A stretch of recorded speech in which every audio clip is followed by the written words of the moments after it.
మహారాష్ట్ర తానేలో ఉద్రిక్తత చోటు చేసుకుంది. ఇద్దరు బాలికలపై లైంగిక వేధింపుల ఘటనను నిరసిస్తూ ఆందోళన దిగారు.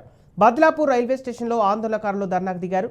లోకల్ రైళ్లను నిలిపివేశారు. నిందితులపై చర్యలు తీసుకోవాలని డిమాండ్ చేశారు. అప్పటి వరకు పోరాటం ఆపబోమని తేల్చి చెప్పారు.